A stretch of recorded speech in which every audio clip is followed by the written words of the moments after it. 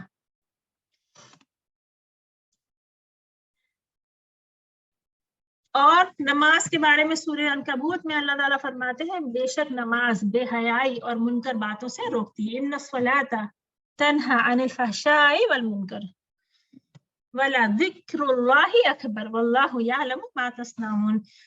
تو نماز اگر کوئی انسان صحیح طرح سے کر رہا ہے ادا، تو اس سے کیسے پتہ چلے گا کہ وہ برائیوں سے رک رہا ہے؟ اگر انسان نیکی کی طرف بڑھتا جا رہا ہے اپنی زندگی میں، جیسے جیسے عمر ہو رہی ہے اس کی نیکیاں بڑھتی جا رہی ہیں، وہ برائیوں سے دور ہوتا جا رہا ہے، تو یہ ایک نشانی ہوتی ہے کہ اللہ تعالیٰ کے یہاں اس کی نماز قبول ہو رہی ہے۔ کہ نماز کیوں؟ کیونکہ نماز اس کو فحشا، بے حیائی کے کاموں سے اور گناہوں کے کاموں سے روکتی ہے۔ بے حیائی کے کاموں میں بہت سے کام آتے ہیں، ایسے کام جس کو لوگوں کے سامنے کرتے ہوئے انسان کو شرم آئے۔ اور پھر اللہ سبحانہ تعالیٰ سورہ الاعلیٰ میں فرماتے ہیں، قد افلح من تزکی وذکر اسم ربہ فصلی، بے شک فلاح پا گیا جس نے پاکیزگی اختیار کی اور اپنے رب کے نام ذکر کیا، پھر نماز ادا کی۔ سورہ مومنون میں اللہ تعالیٰ کہتے ہیں جو کامیاب لوگ ہیں ان کے بارے میں، الذین هم فی صلاتہم خاشعون، ایماندار لوگ یعنی کامیاب ہو گئے جو اپنے نمازوں میں عاجزی کرتے ہیں، عاجزی کے ساتھ، خشوع کے ساتھ اللہ کے آگے جھک کے نماز ادا کرنے والے لوگ کامیاب ہو گئے۔ والذین هم علی صلاتہم یحافظون اولئک هم الوارثون۔ اور پھر اللہ تعالیٰ فرماتے ہیں سورہ مومنین میں ہی، اور جو اپنی نمازوں پر محافظات کرتے ہیں یعنی حفاظت کرتے ہیں، اس کو صحیح کنڈیشنز کو پورا کرنا، پاکی کے ساتھ، وضو کے ساتھ نماز پڑھنا، نماز کو ٹھیک طرح سے ادا کرنا، اس کے سارے احکام کو اچھے سے ادا کرنا، یہ نماز کی حفاظت ہوتی۔ صحیح وقتوں میں پڑھنا، اول وقت میں پڑھنا۔ تو اللہ تعالیٰ کہتے ہیں یہی لوگ ایسے وارث ہیں جو جنت الفردوس کے مالک ہوں گے اور اس میں ہمیشہ رہیں گے۔ اور اس کی تفسیر میں آتا ہے کہ اللہ تعالیٰ نے کہ اولئک هم الوارثون اس لیے کہا کہ وارث کس چیز کا ہوتا ہے کہ جب ایک انسان جاتا ہے تو دوسرے کو ملتی ہے۔ تو جو لوگ مشرک ہیں، جو ان کی جگہ، ہر ایک کی جگہ اللہ نے جنت میں رکھی ہے، لیکن مشرکوں کی جگہ وہاں سے خالی ہوگی تو اس کو کون بھرے گا؟ ایمان والے اس کی جگہ لے لیں گے، ان کو بھی وہ جگہیں مل جائیں گی۔ رسول اللہ صلی اللہ علیہ وسلم نے ارشاد فرمایا، تحقیق قیامت کے دن لوگوں کے اعمال میں سے سب سے پہلے نماز ہی کا حساب ہوگا۔ تو سب سے پہلے حساب جب انسان کا ہوگا وہ نماز کا ہوگا۔ اگر نماز ہی پوری نہیں ہے تو باقی حساب بہت سخت ہو جائے گا، اور اگر نماز پوری ہے تو باقی حساب انسان کا آسان ہو جائے گا۔ عبداللہ بن مسعود رضی اللہ عنہ فرماتے ہیں کہ میں نے رسول اللہ صلی اللہ علیہ وسلم سے سوال کیا کہ اللہ تعالیٰ کو کون سا عمل زیادہ محبوب ہے؟ آپ صلی اللہ علیہ وسلم نے فرمایا وقت پر نماز پڑھنا۔ میں نے کہا پھر کون سا؟ آپ صلی اللہ علیہ وسلم نے فرمایا ماں باپ کے ساتھ نیک سلوک کرنا۔ میں نے کہا پھر کون سا؟ آپ نے فرمایا اللہ کے راستے میں جہاد کرنا. تو نمازوں کو اپنے وقت میں پڑھنا سب سے بڑا نیکی کا عمل ہے, سب سے محبوب عمل ہے اللہ تعالیٰ کے یہاں. اور اگر نماز میں کمی ہو گئی تو انسان کو پھر دوزخ میں کچھ دن کے لیے بھیجا جا سکتا ہے اگر اللہ نے معاف نہیں کیا تو. اور یہ کیا پتا کہ اللہ کس کو معاف کرے گا اور کس کو نہیں. نماز چھوڑنا سب سے بڑا گناہ ہے شرک کے بعد. نبی اکرم صلی اللہ علیہ وسلم نے ارشاد فرمایا قیامت کے دن جب اللہ تعالیٰ بعض دوزخیوں پر رحمت کرنے کا ارادہ فرمائیں گے تو فرشتوں کو حکم دیں گے کہ وہ دوزخ سے ایسے لوگوں کو باہر نکال لیں جو اللہ کی عبادت کیا کرتے تھے. فرشتے انہیں نشان سجدے سے پہچان کر دوزخ سے نکال لیں گے, کیونکہ سجدہ کی جگہ پر اللہ تعالیٰ نے دوزخ کی آگ کو حرام کر دیا ہے, وہاں آگ کا کچھ اثر نہ ہوگا. تو جو نمازی ہوں گے ان کو الٹیمیٹلی دوزخ سے نکال دیا جائے گا. ان کو حالانکہ دوزخ میں ڈالا گیا تھا ان کے کچھ اور گناہوں کی وجہ سے, لیکن فرشتے ان کے سجدے کے نشانوں سے ان کو پہچان لیں گے اور نکال لیں گے. تو جنہوں نے سجدہ بھی نہیں کیا ان کا کیا؟ اللہ تعالیٰ ہمیں محفوظ رکھے ایسے لوگوں میں کہ ہمیں دوزخ میں کبھی بھی نہ جانا پڑے. حضرت علی رضی اللہ عنہ سے روایت ہے رسول اللہ صلی اللہ علیہ وسلم کے آخری کلام تھا نماز اور غلام کے بارے میں اللہ سے ڈرو. یعنی ایک طرف تو اللہ کا حق ادا کرو نماز ہے کہ, اور ایک طرف دوسرے انسانوں کا بھی سب حق ادا کرو, خاص طور پہ جو تمہارے نیچے ہیں تمہارے انڈر میں اور جو غلام ہوا کرتے تھے اس وقت.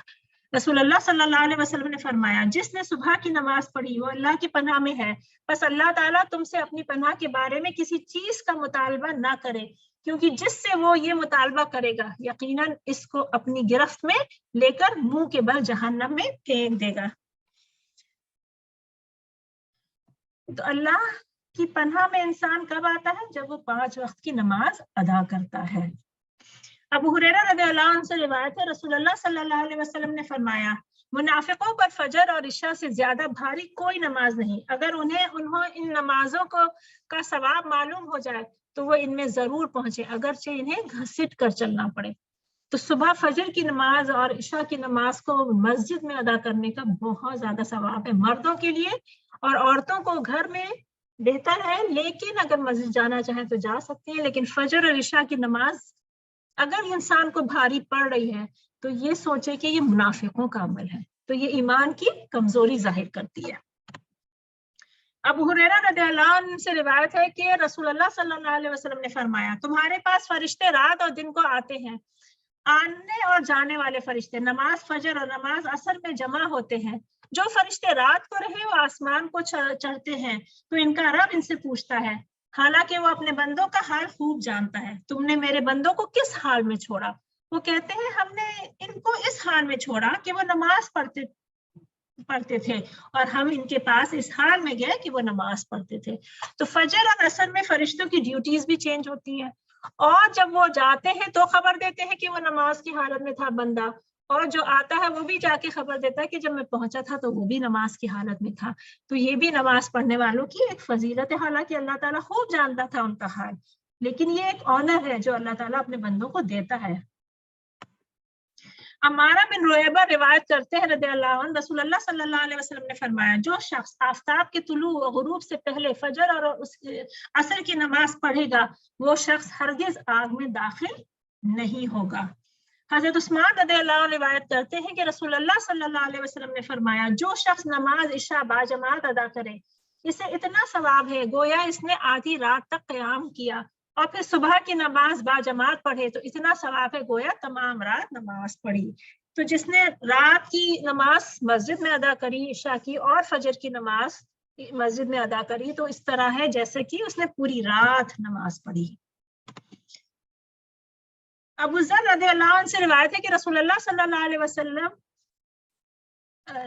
جاڑے کے موسم میں نکلے, پتجھڑ کا موسم تھا, آپ صلی اللہ علیہ وسلم نے ایک درخت کی 2 شاخیں پکڑ کر انہیں ہلایا تو پتے جھڑنے لگے.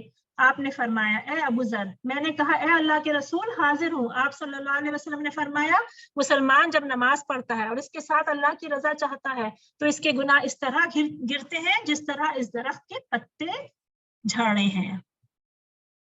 یہ مسند احمد کی حدیث ہے.